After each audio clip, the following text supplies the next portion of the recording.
رات کے 10 بجے ہیں۔ السلام علیکم، یہ ریڈیو پاکستان ہے۔ علی جنت سے خبریں سنیے۔ اہم خبروں کا خلاصہ۔ وزیر اعظم نے کسانوں کو سہولیات فراہم کرنے والے اداروں کو فصلوں کی پیداوار بڑھانے اور پیداواری لاگت کم کرنے کی ہدایت کی ہے۔ آج سینٹ کو بتایا گیا کہ حکومت نے ملک میں سیاحت کے فروغ کے لیے تمام سیاحتی مقامات متعلقہ صوبوں کے حوالے کرنے کا فیصلہ کیا ہے۔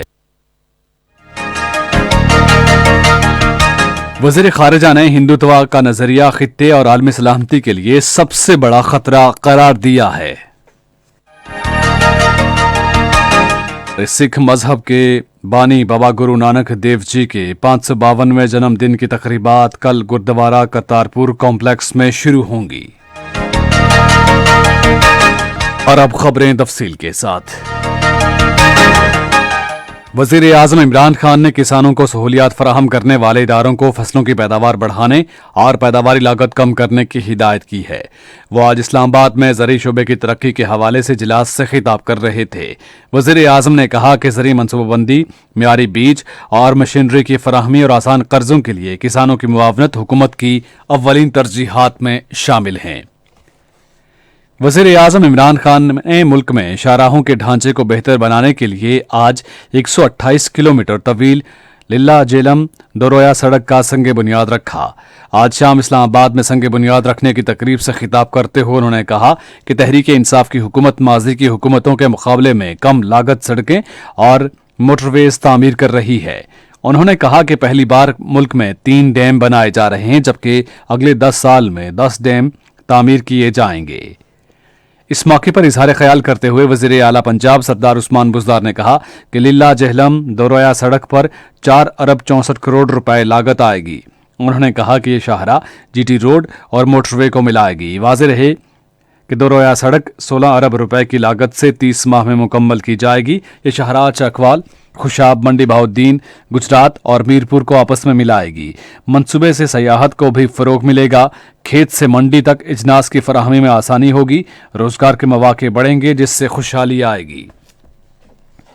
آج سینٹ میں ایک توجہ دلاؤ نوٹس کا جواب دیتے ہوئے ریلوے کے وزیر اعظم خان سواتی نے کہا کہ کراچی سرکولر ریلوے پر کام 1 ماہ میں شروع ہو جائے گا۔ انہوں نے کہا کہ اس حوالے سے تمام مراحل مکمل کر لیے گئے ہیں۔ وفاقی وزیر نے کہا کہ حکومت اس منصوبے کو 36 ماہ میں مکمل کرنا چاہتی ہے۔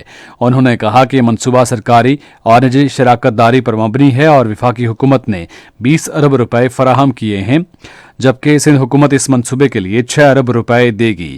انہوں نے کہا کہ حکومت ریلوے کے تمام نظام کی بہتری پر توجہ مرکوز کر رہی ہے اور ML1 منصوبہ بہت اہمیت کا حامل ہوگا۔ ایک توجہ دلاؤ نوٹس کا جواب دیتے ہوئے پارلیمانی امور کے مشیر بابر اعوان نے کہا کہ ملک میں سیاحت کے فروغ کے حکومتی اقدامات کے تحت سیاحتی مقامات کو گلگت بلتستان اور آزاد جموں و کشمیر سمیت متعلقہ صوبوں کے حوالے کرنے کا فیصلہ کیا گیا ہے۔ وزیر خارجہ شاہ محمود قریشی نے کہا کہ ہمارے خطے اور عالمی سلامتی کو سب سے بڑا خطرہ ہندوتوا نظریے سے ہے، جو اس وقت بھارتی حکومت کو چلا رہا ہے۔ آج اسلام آباد میں پاکستان کی خارجہ پالیسی کے خد و خال اور چیلنجز کے موضوع پر ایک تقریب سے خطاب کرتے ہوئے شاہ محمود قریشی نے کہا کہ ہمیشہ سے پاکستان کا یہی موقف ہے کہ جنوبی ایشیا میں پائیدار امن کا قیام اقوام متحدہ کی سلامتی کونسل کی قراردادوں کے مطابق تنازع کشمیر کے حل پر منحصر ہے۔ انہوں نے کہا کہ بھارت پر ذمہ داری عائد ہوتی ہے کہ پاکستان کے ساتھ نتیجہ خیز مذاکرات کے لیے سازگار ماحول قائم کرے۔ پاکستان اور چین تجارت کے موقع سے فائدہ اٹھانے کے ذریعے غربت میں کمی کے لیے تعاون کے فروغ اور ایک دوسرے کے تجربات سے استفادہ کرنے کے لیے جلد ایک مفاہمت کی یادداشت پر دستخط کریں گے۔ یہ بات آج اسلام آباد میں غربت کے خاتمے اور سماجی تحفظ کے بارے میں وزیر اعظم کی معاون خصوصی ڈاکٹر ثانیہ نشتر نے چینی سفیر نونگ رونگ سے ملاقات کے بعد کہی۔